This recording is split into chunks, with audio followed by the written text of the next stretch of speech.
Hello everybody, my name's Maria Lee and I am the co-convener and co-editor of UCL's Current Legal Problems series. And my job is just to welcome you here tonight and invite you also to join us for a drink after the lecture with Leanne and Rob. I'd also like to introduce our chair, Professor Rob George. He's Professor of Law and Policy here at UCL.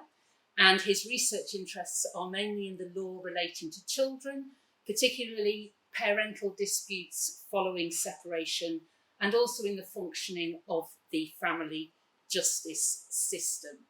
And in keeping with, I think, a tradition of current legal problems of bringing practice and academia together, as well as being a professor here, Rob is also a barrister and tenant at Harcourt Chambers.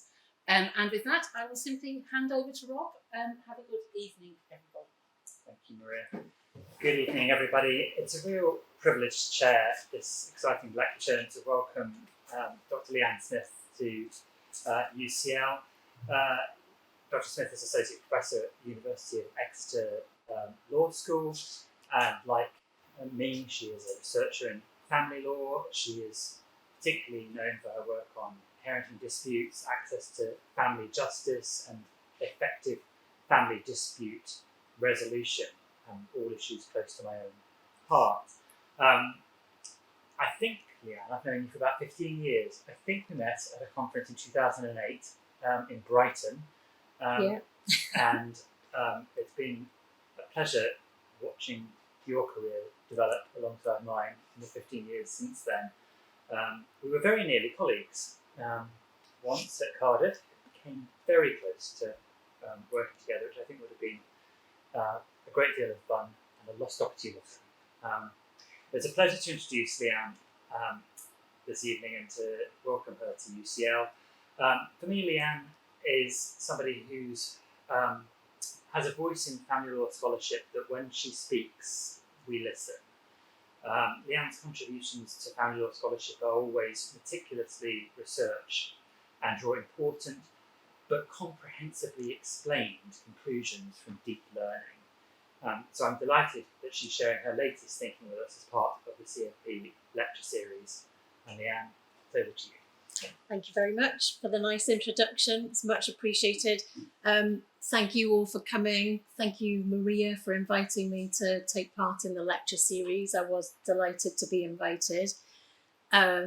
Less delighted a few days ago when I was kind of in the mires of trying to refine what I was actually going to say. Confess I sent to one of my colleagues this when she asked how it was actually going. Now, I think I have moved beyond this, so I have got something intelligible to say. Now, whether I've got something both meticulously researched and also coherently expressed, I'm not sure, and I suppose I share this now, partly by way of icebreaker and partly to get a laugh, and partly because if I do venture at some point into the more sketchy side of things, the less well articulated or less meticulously bottomed out research arguments, I hope you'll bear with me because this is sort of an idea that I'm working on and developing here. The other thing is, I mean, I love this meme. It never ever fails to make me laugh. But when I sent it to a colleague, I looked at it and thought, in a way, it expresses part of what I want to say through the lecture tonight. One of the things I'm hoping to get across is a belief that family law, in my view, has been undersold in practice, teaching, scholarship, all sorts of ways. And that's because I think we focus really extensively on what family law says and does at times of family breakdown. And that's really important. But when it comes to considering whether and how family law could be made useful to people beyond the very limited confines, actually, of family disputes and family breakdown, the picture really gets a lot more sketchy. And I think that's a pity. I would contend family law's rules and norms can be very useful to people in the course of their ongoing family lives, not just at the point they experience a family breakdown if they are unlucky enough for that to happen. So for me, what we've got is an incomplete or unfinished picture, if you like, of how family law's norms and rules could be made to work for people in their real lives. And that's what I'm going to look at today. If there are key messages that I want those of you who've come this evening to take away, I suppose the main one is that I see family law as being for family life, not just for family crisis or conflict, or as potentially being for family life, not just for family conflict. And that it's the task of law's practitioners, scholars, critics, architects to find ways of making that happen, because that has not happened very effectively to date.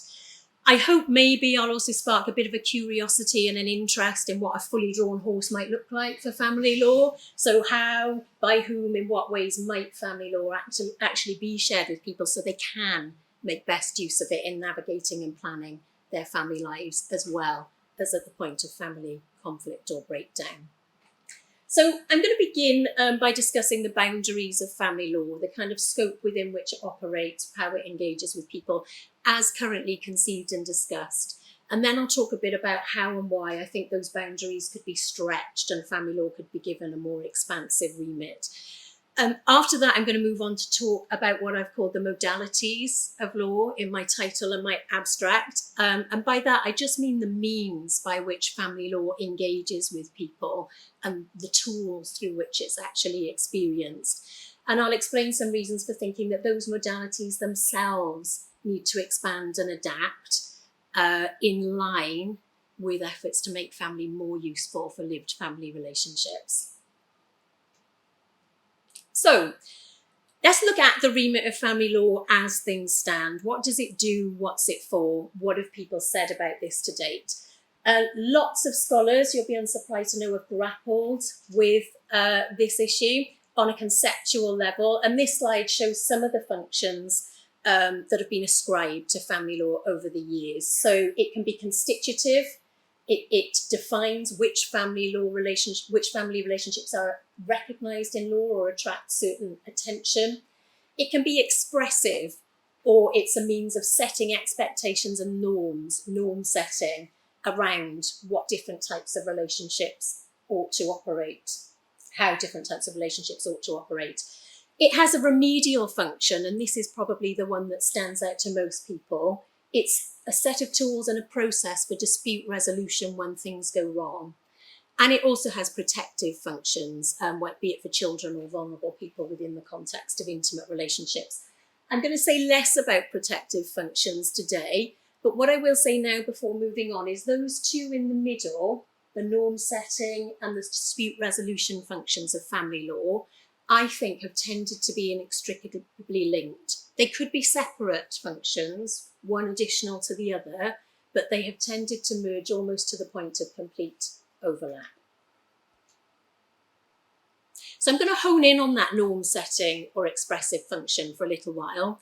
It's something that's attracted a lot of scholarly attention. Alison Diddock's here today, and I know you made some particularly insightful comments about family law's norm setting function when you explored the question of what family law's for in, I think, this lecture series, wasn't it, about 10 years ago.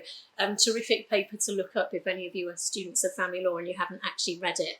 And one of the things I think you said, Alison, was that the norms family law expresses are not perhaps the primary function, but they are a very significant feature of it. It goes beyond formal legal rules and decisions to transmit norms, which perhaps condition the way we expect people to behave in relationships, or at least at the very end of them. John Dewar as well, in a very well-known paper written in 1998, Normal Chaos of Family Law, talked about norm setting in family law. And in fact, he concluded that norm setting was almost the defining function of family law. He talked about family law radiating messages about relationships and about the fact that the task of modern family law is to set the tone using those radiated messages for private ordering or alternative dispute resolution. I'll say a little bit more about those things in a minute, which might help the quote take on a bit more meaning for some of you. Rather than conferring measurable entitlements that one might expect to see in a courtroom. So partly what he's saying here is that a characteristic of family law rules is they're quite often open-ended and discretionary. They might not always give a clearly identifiable outcome to a legal dispute. And for that reason, those radiated messages or norms are often the thing that is used to work out what the meaning of a family law rule should be in any given situation. So in other words, when you read John Dewar's work, you start to get this sense that the norms that are prevalent in family law at any given time effectively come to constitute the rules, to give those rules meaning. And that's partly why I'm saying I think they overlap almost completely in many instances. Now, it is worth saying, apart from the fact that family law norms do effectively come to constitute family law's rules, they become one and the same thing in many instances, they're not necessarily straightforward things.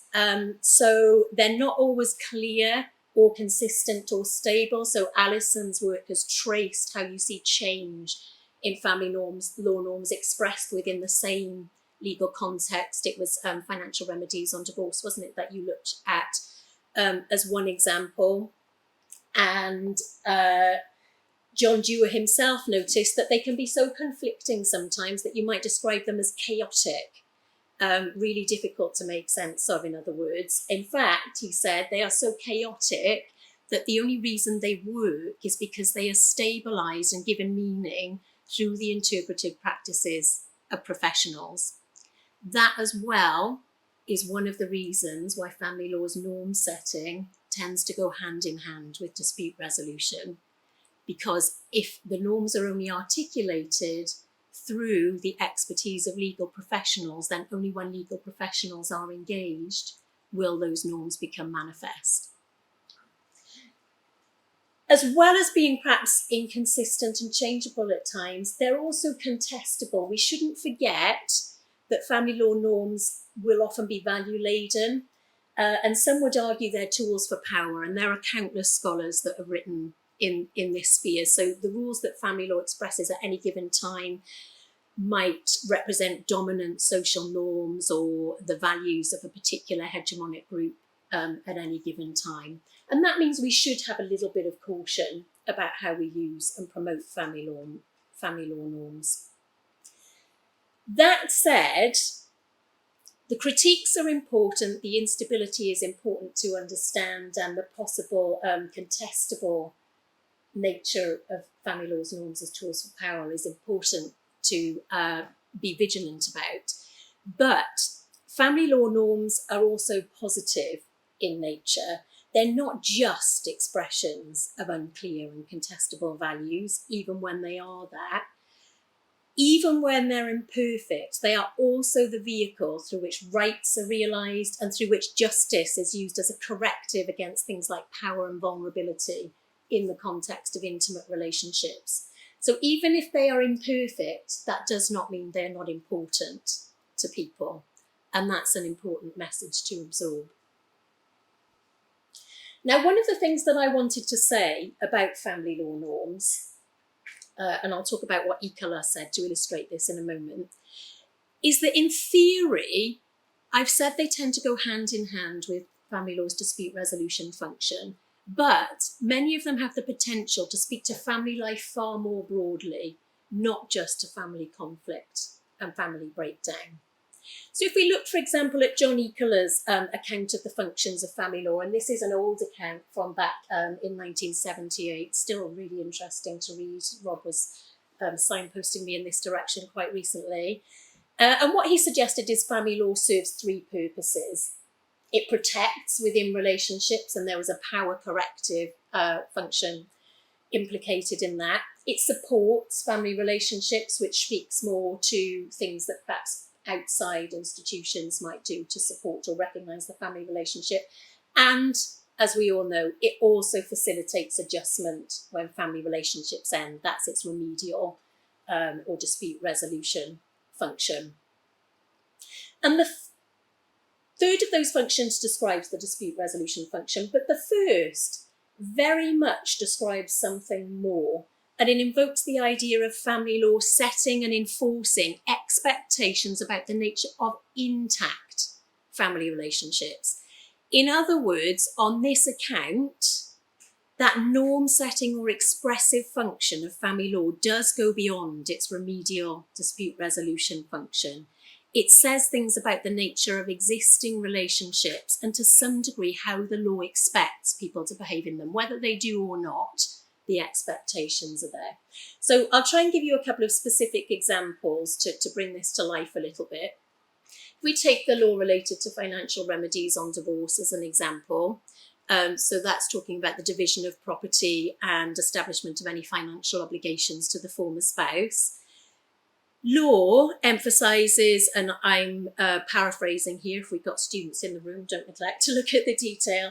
Law emphasises, for example, obligations to share property or use each other's resources to meet needs in the aftermath of divorce. And those are consequences of the fact of having been married. Now that says something about the nature of the marriage in law's eyes. It suggests marriage includes an ethos of sharing and taking care of each other's material needs, and that it generates a tie or an obligation that might endure to some extent beyond the existence of the marriage itself.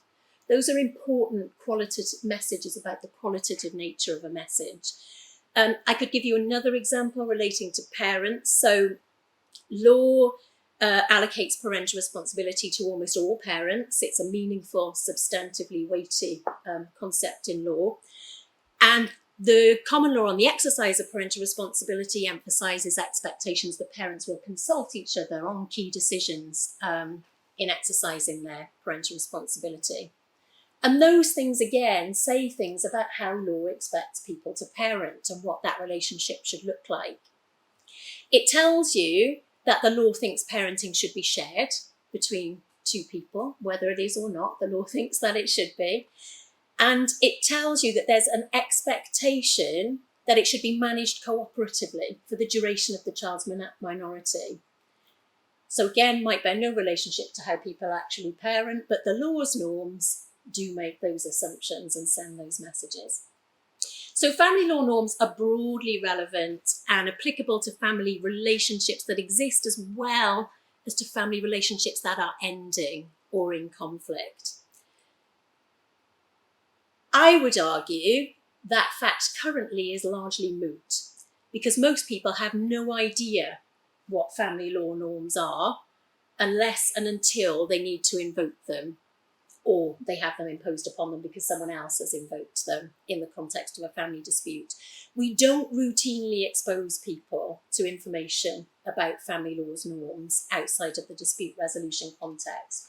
So the picture, if you like, another badly drawn horse, looks a bit like this. We have a lot of theorising about family law norms, and it's interesting and it tells us an awful lot about them, but actually most people know almost nothing about those norms. So there's possibly a mismatch between our attention as scholars here and what actually happens on the ground.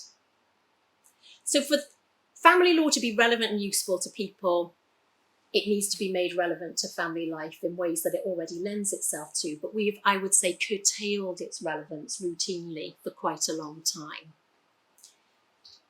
Now, what I want to move on to talk about now is the impact of LASPO. I'll elaborate on that if anyone doesn't know what it is. Privatisation of dispute resolution in this field of law and the supposed diminishing of family law's relevance in the context of those things.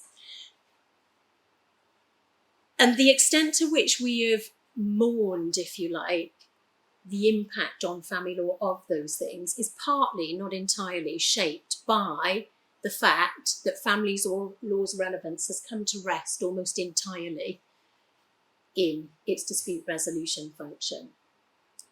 So what do we need to say about LASPO? I'll talk a bit about privatisation of family dispute resolution first, because that is a longer standing policy drive that arguably reached its apotheosis, if you like, in LASPO. So for a long time in family law, there's been a strong policy drive to divert family disputes, private family disputes, away from lawyers and courts and towards either ADR, different types of advice provided normally through a mediator, or to completely private settlement. So two people just working it out themselves. That is seen to be the responsible thing to do. And there are various ways in which that trend has been made manifest in family law. It has been integrated into family procedure rules backed up now by finance being put into mediation, but not into support for accessing a lawyer. So it's been a significant trend that has been ongoing. Why? Well, ostensibly because law is thought to exacerbate family conflict. We know conflict is inherently detrimental to people involved in it, in family situations. Law is thought to be ill-suited as well to the very emotional dimension of family disputes, so it doesn't match the things that people are experiencing in that context. Of course, there is also a cost-saving agenda behind this policy. So, against that backdrop, when the government in 2012 sought through LASPO, which is the Legal Aid Sentencing and Punishment of Offenders Act, to dramatically cut the legal aid bill in this country, family law, private family law was obviously pretty low-hanging fruit. And consequently, family law legal aid has been almost entirely withdrawn from private disputes. And that has had a substantial and lamentable impact on the range of individuals who are able to access professional legal advice. So to give you some figures, post-LASPO, only 40% of those who report that they've experienced a family justice issue say that they got advice from a lawyer in relation to it. Even more striking, of those that end up going to court with a family dispute, it is now the case that both parties are represented by a lawyer in less than 20% of the cases. So in over 80% of cases, at least one person in a family hearing in front of a judge will not have the advantage of legal advice and representation. People are very much on their own. You might want to reflect for a minute on what that means for people's understanding of family law norms if, as John Dewar said, it is true that they can only really be intelligibly articulated through professionals like lawyers and judges. It means that people who possibly are having their disputes resolved according to family law have no understanding of what has actually happened at the end of that dispute.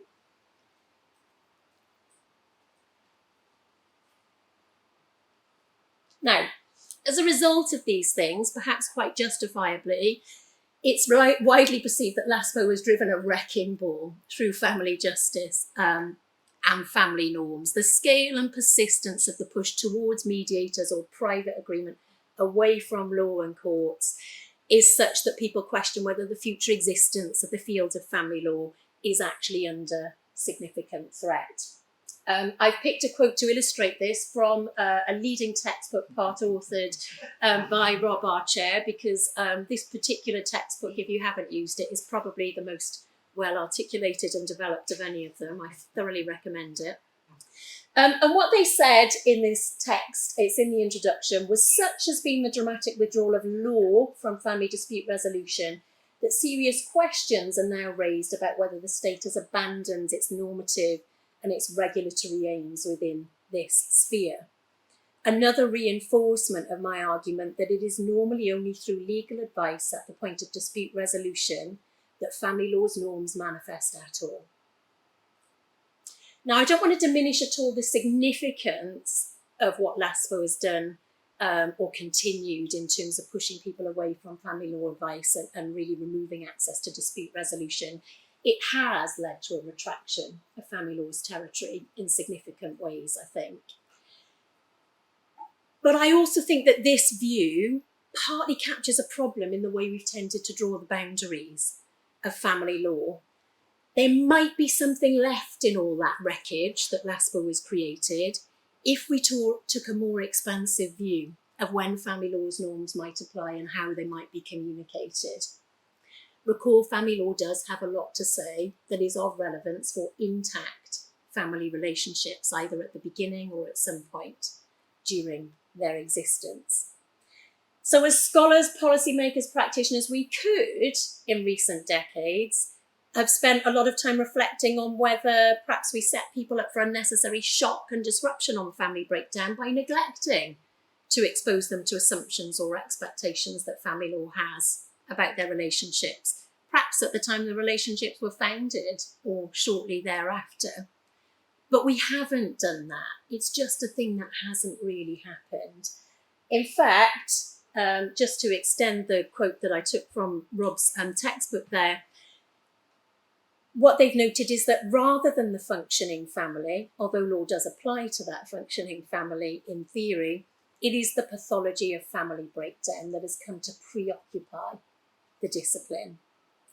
Now, against that backdrop, the impact of LASPO and that push to privatise family settlement does look pretty catastrophic for the field, because where else does it function or have meaning? One glimmer of hope, another terrific family law scholar, Gillian Douglas, who wrote a recent book called Commitment and Obligation in Family Law, which I'm just looking now, I think I put the wrong year on. But Gillian wrote a bit about this a few years ago, and she noted that it might be argued that the extent of the law's role is to proclaim the norms by which families should deal by themselves with the problems arising from the breakdown of the relationship, and then leave them to get on with it. There are several typos in there, apologies for that. Now I'm reading it back, I can see them. So at least she sees the possibility of continuing role for family law norms, even though legal advisors, professional legal advisors, are far less often available now to express and interpret them. What she doesn't do in that book, and this is not what she sets out to do, by the way, so this is not a criticism, but what she doesn't do that would have been helpful for my purposes is elaborate on whether or how those family law norms might be proclaimed. So anyone other than people wealthy enough to afford a lawyer still has some of a chance of being exposed to those family law norms. And that's a particular conundrum for us, given that the norms have hitherto been articulated through the process of managing family breakdown and dispute. So it's that question that I want to explore now for the remainder of my time with you this evening, the next 20 minutes or so. So, how might we expand the reach of family law so it has potential to touch family life as well as family conflict? Well, I've indicated already that it's difficult. We have no culture thus far of educating people in family law to help them negotiate terms of their relationships at this point of formation or during the existence. And that strikes me as a huge missed opportunity. Many of family law's norms would arguably be extremely helpful if understood at the point of forming relationships or at some point while they exist, rather than being revealed by surprise only at the point of conflict when things are pretty desperate and there's not a lot you can do, actually. And in fact, they could and arguably should infuse some relationships long beyond the point of a conflict being resolved. And I'm thinking in particular there of the co-parenting relationship. So when two parents separate and they are left with a problem to sort out, the arrangements that they will make for the care of their child, and some manage that successfully and others less so, there can be many, many years after that where they have to co-parent. And law has something to say about how they do that, but we don't really make any effort to expose people to what the law might say about difficult points in that co-parenting journey after the initial resolution of the conflict. Obviously, the timing and duration of the relevance of law to existing family relationships varies according to the context. This is not a one-size-fits-all blanket kind of proposal that I'm setting out here.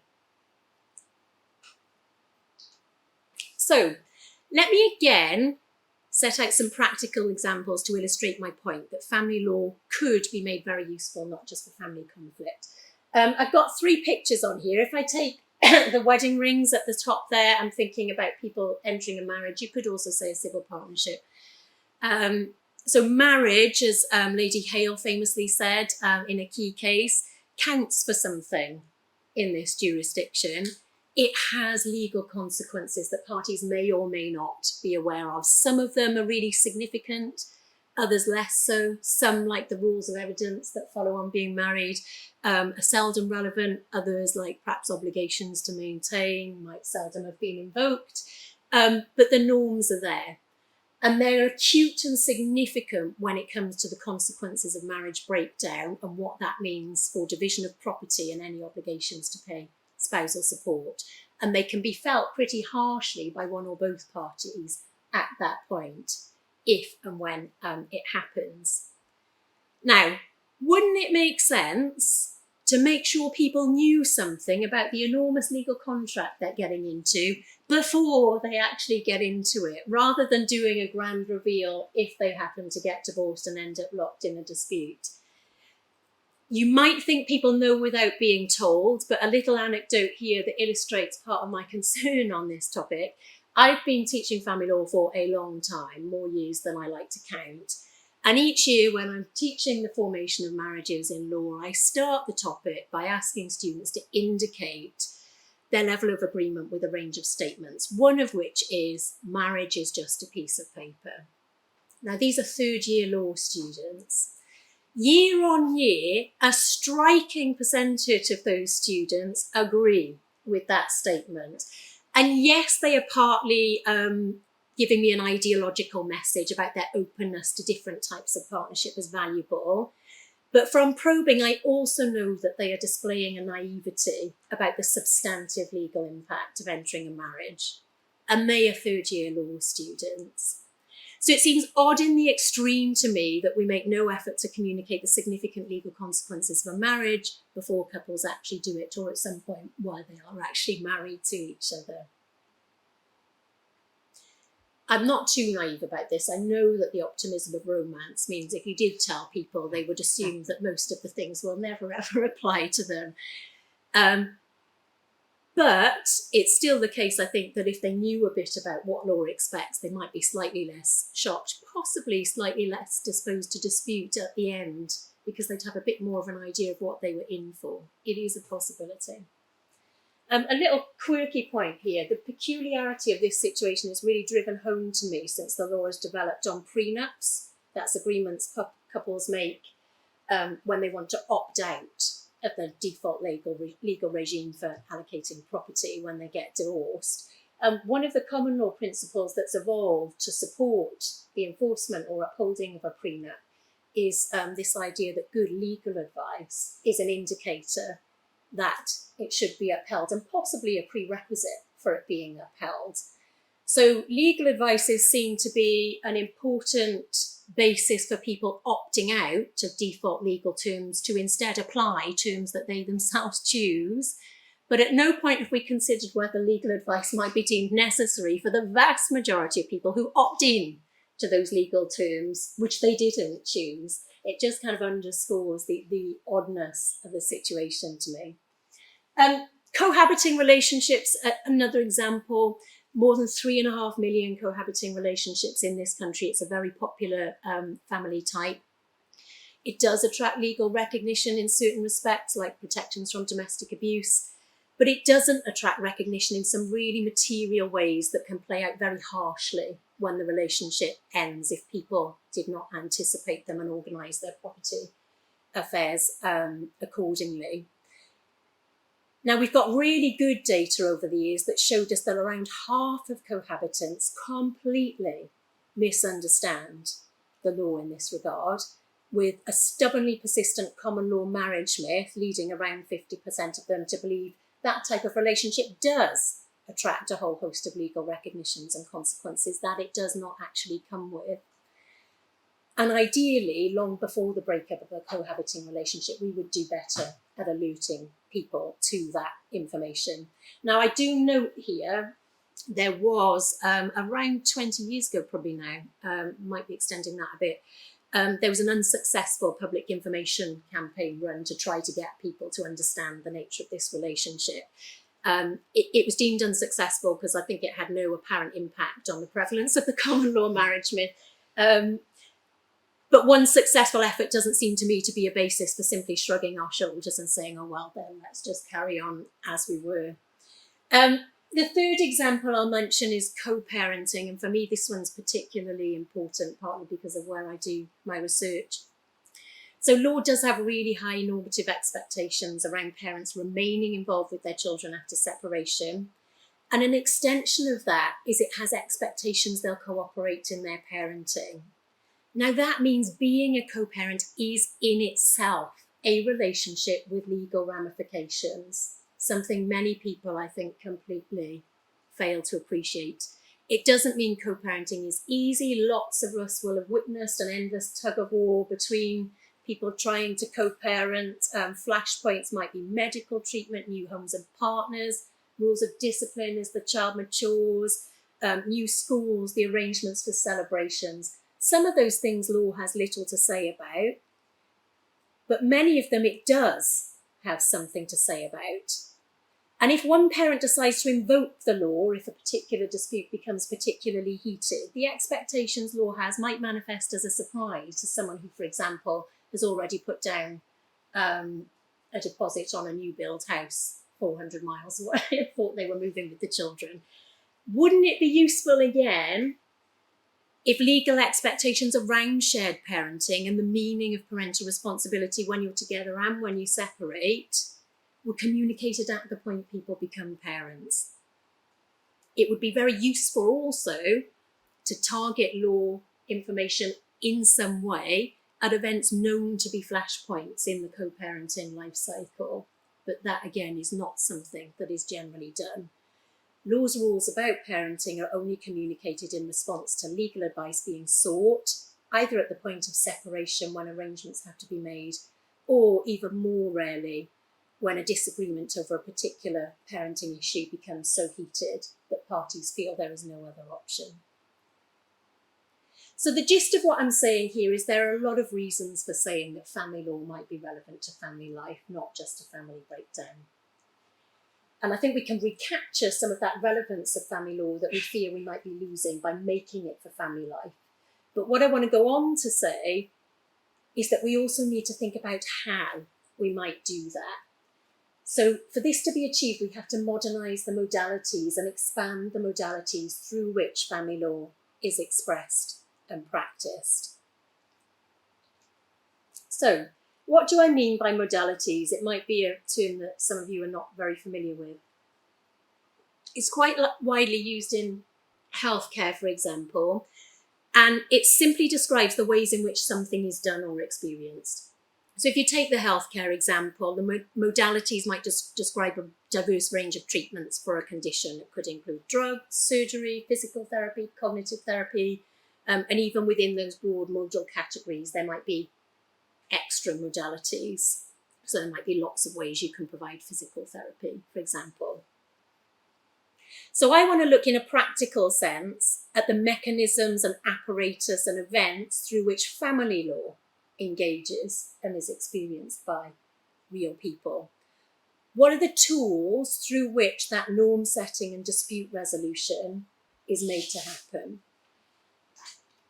And this is where things are a bit sketchy, only in the sense that I don't think I've bottomed this out and come up with exhaustive lists, but I think I've come up with indicative lists that probably largely capture the bulk of the current modalities of family justice.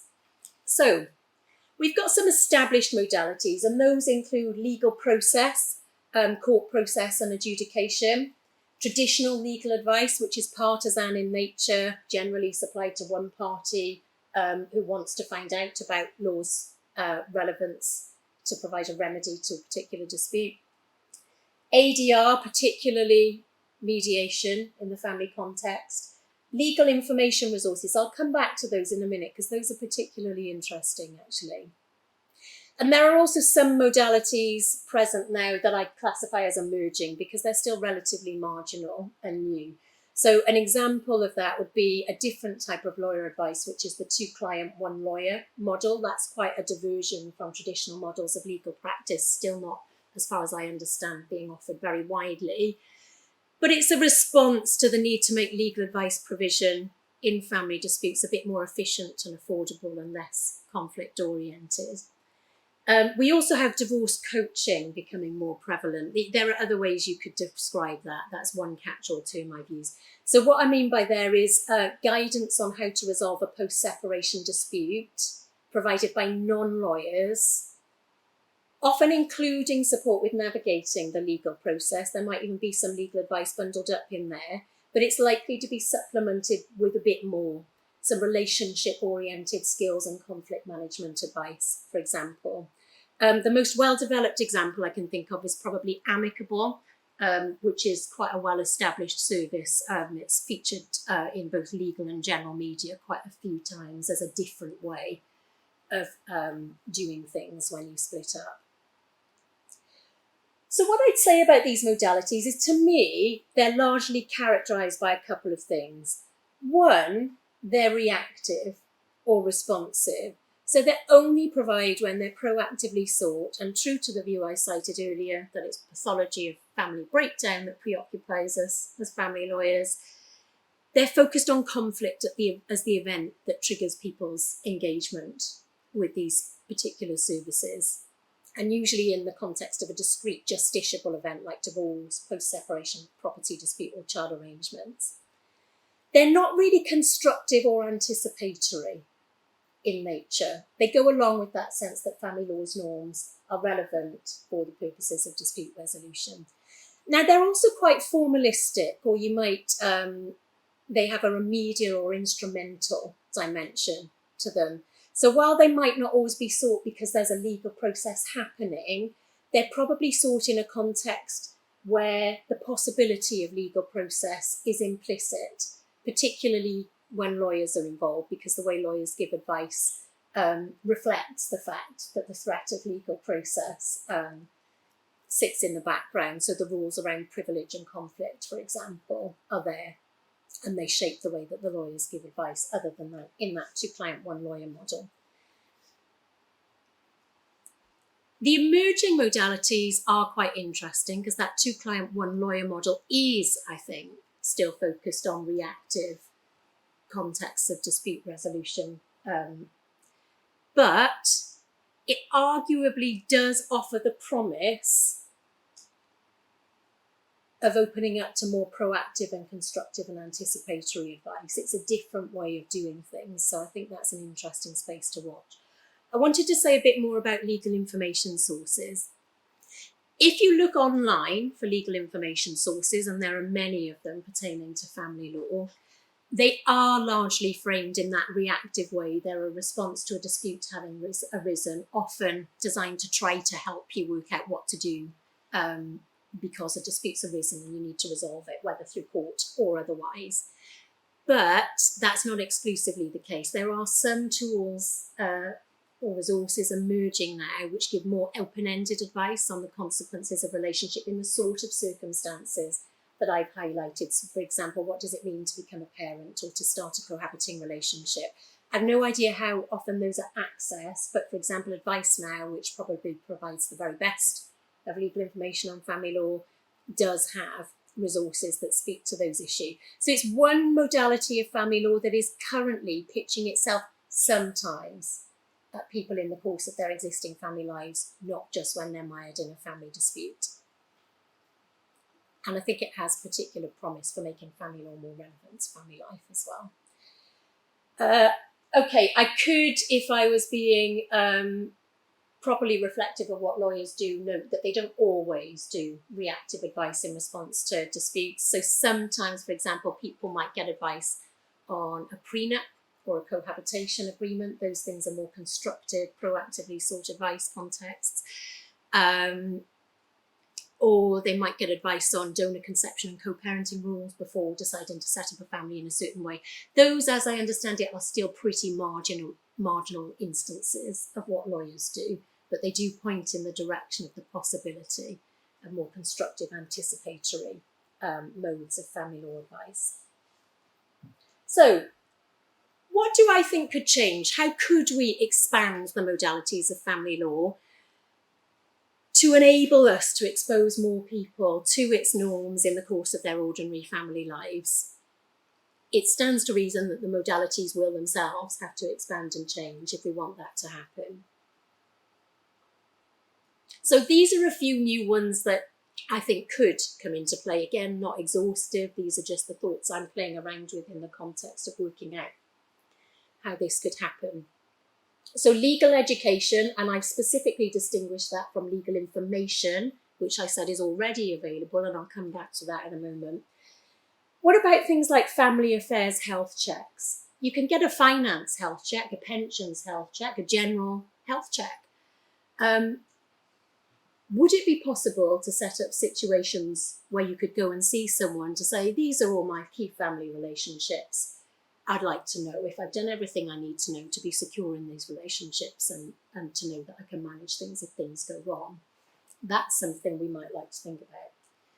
Anticipatory or life event legal advice, so along the lines of those advice on prenups, cohabiting relationships, consequences of donor insemination, but provided much more broadly, could be the 2-client, 1-lawyer type model. There's no need for advice of that nature to be provided with reference to rules of conflict and partisanship.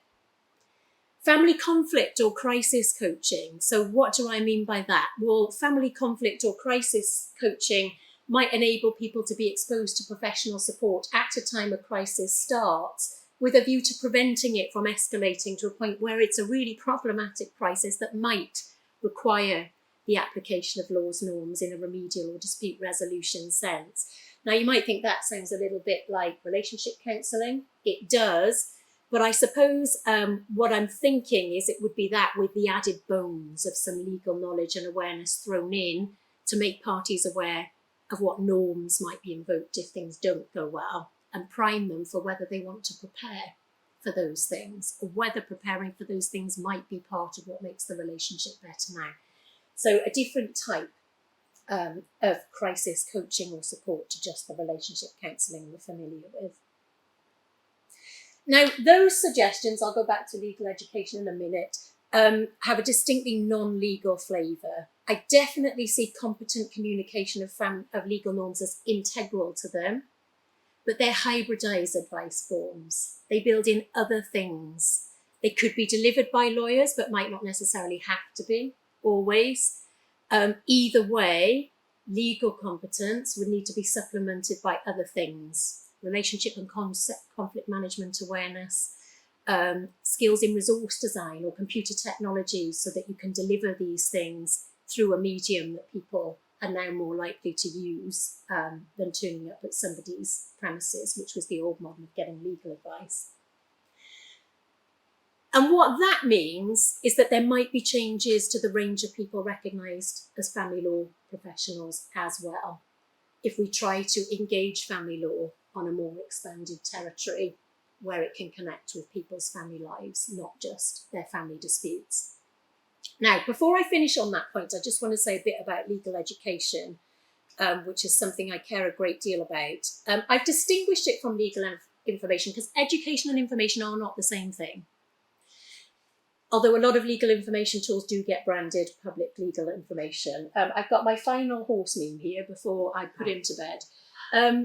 If I gave a textbook to students, left them to it and gave them nothing else, I would not expect them to be skilled and adept at a family law assessment as a result of reading that information.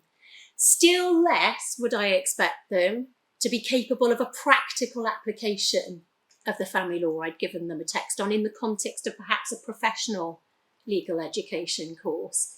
Because education involves engaging people with information. It's normally interactive. It is often discursive. Crucially, at its most effective, it also engages with the emotional dimension of learning, taking place in a supportive and empathetic environment. Now, that one's quite important in the context of family law, because we all know that in the emotional dimension of a family dispute can be so intense and consuming that, especially at the time of the family dispute, which is when legal information is generally sought at the moment, the emotion is likely to be a serious blocker to the capacity for that information to actually be useful to the person, unless we can come up with ways of packaging it more holistically, so that empathetic, perhaps even therapeutic acknowledgement of the emotional context is actually built in. Only if we do those things, make it more interactive, perhaps offer opportunities for discursive engagement, which enables people to expand and give meaning to the information they're being exposed to, and consider whether we can add an emotionally sensitive dimension, can legal information begin to start being seen as something that might qualify as legal education. In the written version of this paper, I'm looking largely at a lot at legal capabilities theory, and a lot of what I've just said taps into elements of legal capabilities theory that have been perhaps marginalised and not properly engaged with. I won't say much about it now, partly because of time, but partly because the theory doesn't lend itself so well to the lecture format. But if you are interested in that, I think it has great relevance to this point. So I'm not saying legal information for family law hasn't come a long way. It has, especially some of the best resources, but it still doesn't qualify as public legal education. It's in the form of static legal information, which is always going to have limited utility. There are better resources in other jurisdictions. So, for example, California has a long-established court-based self-help program for family disputes, which takes the format of interactive workshops supported by a professional. They're terrific if you ever get a chance to see them. In Denmark, a couple of years ago, a co-parenting app was launched, which is interactive, skill-based, provides timely responses to key points in that co-parenting life course that I was talking about. It's a terrific model for the sort of thing that we could be doing to make family law more usable at different times. And it also builds in all the therapeutic relationship-focused advice skills. But we've got a long way to go here. So, what I'd like to say in concluding is that I've focused today on how we might make family law more relevant to family life, but that doesn't mean I support the privatisation of private family dispute resolution. What I'm arguing is that family law should be for family life and for family crisis or conflict, not instead of being for family crisis and conflict. It is an instrumentally valuable tool for promoting rights and justice in relationships, and that becomes more important than ever at the point of relationship breakdown. So we do need to stay focused on how we ensure family law works for people at the point of relationship breakdown. But one of the things that I want to argue is that if we were to expand family law's modalities successfully, to begin to enable people to engage with and understand its norms at different points in the family relationship, the starting point or during the existence of it, a couple of things might happen. One, we might give people the opportunity to structure their relationships in different ways, and they may or may not do that, but they get given the opportunity to do it. But when we give them or expose them to those legal norms that affect their relationship, that in itself might increase their capacity later, if the need arises, to manage the family dispute. At the point of crisis that defines most family disputes, most people are in a poor position to be receptive to information about what law thinks. And that's on top of the fact that they probably didn't plan for what law thinks to be applied to them. So if they have some awareness of it beforehand, it's more likely to be accessible to them at the point of crisis when they might need it. On top of that, some better modalities, for example, if we did shift to effective legal education tools instead of static legal information tools, the things we use to create those would in themselves improve what we do to provide support in the context of family dispute resolution.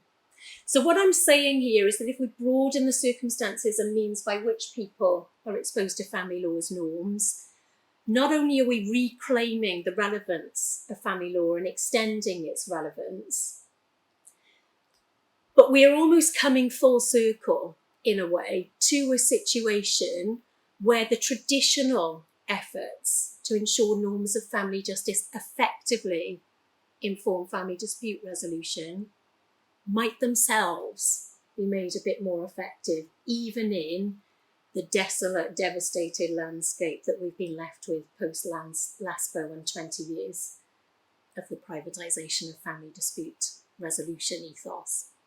So Just to reiterate the message I want to leave you with, family law is, I think, as relevant as it has ever been. I've started reimagining the process by which the boundaries and modalities of family law could be made to work for family life, not just for family dispute and family crisis, but it is up to those of us who are family law professionals or engaged with the practice of family law in some way to take up the baton of creativity and work out how we would actually make that happen. Thank you.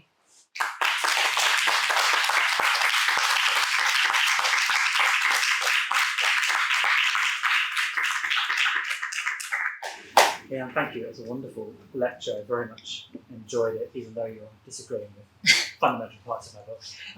We've got time for a few minutes of questions, if there are any, before we head across the corridor for more relaxed interactions with drinks and nibbles. There, I'd like to ask anything.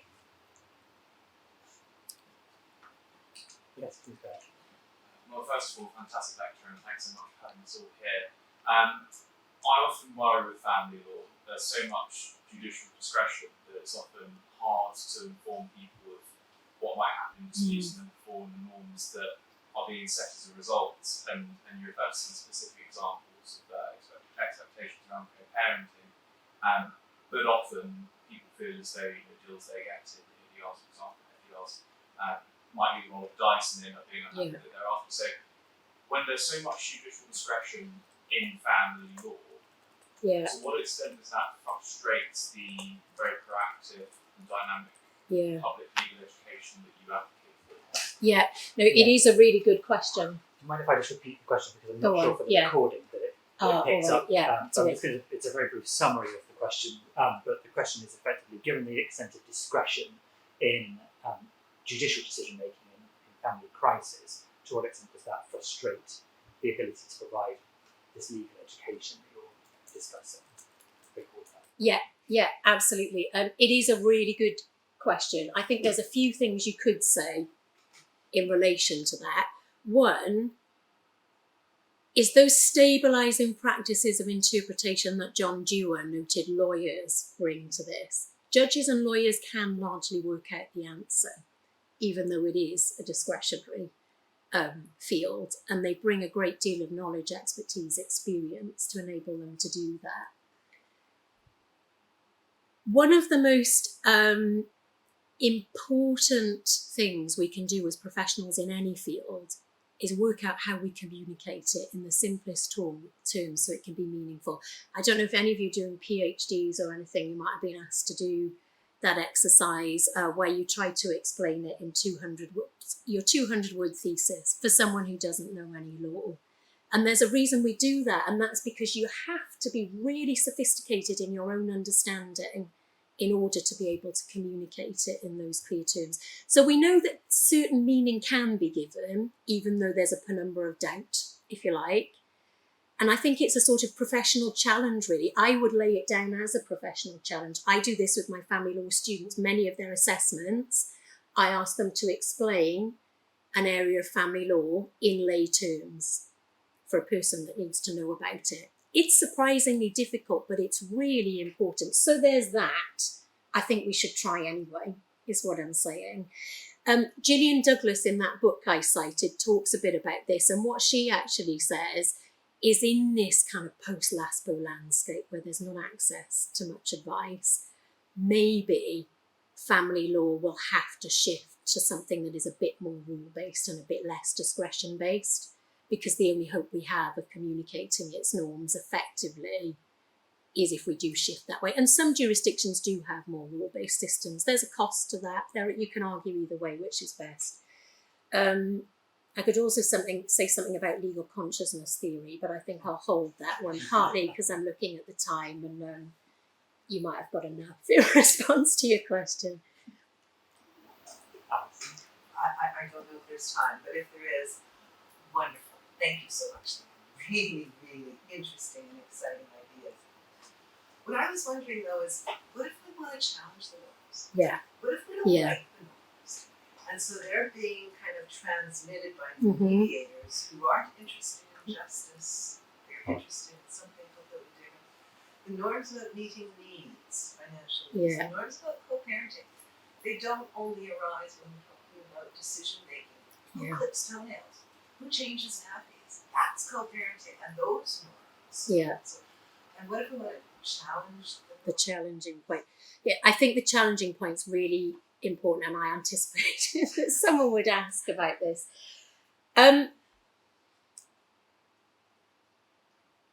I think as professionals, you need to be able to do two things. Oh, did I keep that slide? We need to be able to maintain sight of the wood and the trees. This is what I was thinking when I was trying to process this for myself. Those norms are tools for power and they are contestable, and sometimes we really want to contest them. But that doesn't stop them existing, and for as long as they exist, they might become significant and meaningful to someone at the point when they're applied. So I guess, first of all, I don't think that an answer to thinking a particular norm is problematic is that we shouldn't let people know about it. But more broadly, I think as professionals, we need to manage this skill. We need to be able to maintain sight of the wood and communicate information about the wood, the norms to people, at the same time as we are invigilating against the bigger picture, inappropriate deployment of family law norms. But that happens on a different level to what we do to make family law meaningful and useful in everyday life. And I was thinking about your discussion of the antinomies, I don't know how you actually pronounce that word, that you see in family law, for example. It's an antinomy in itself that maybe we need family law professionals to do these two things: safeguard against harmful or problematic norms, even as we guide people down in the weeds on how they can best make sense of them and use them. It's about holding two professional responsibilities in mind and finding different ways of discharging the response. Does that start to? I mean, that's about as far as I've got. But it also says that I'm also thinking we need formal law. We need Yeah, to go to absolutely, court and yeah. change. Have the judges Yeah, tell us, give us different messages. yeah. And I do, And that will yeah. filter through. And if we're just we're together on the privatization Yeah. thing. If we're all private, then those norms will never change. We need the two. We have to have the forum through which we can keep challenging the norms. That's absolutely right. Yeah, I agree. Well, thank you very much. There's clearly more for us to discuss, and we can do so across the corridor in the kitchen room where there are drinks. Everybody is please invited to come if you have time to do so. And meanwhile, let's thank Leanne again for her wonderful lecture.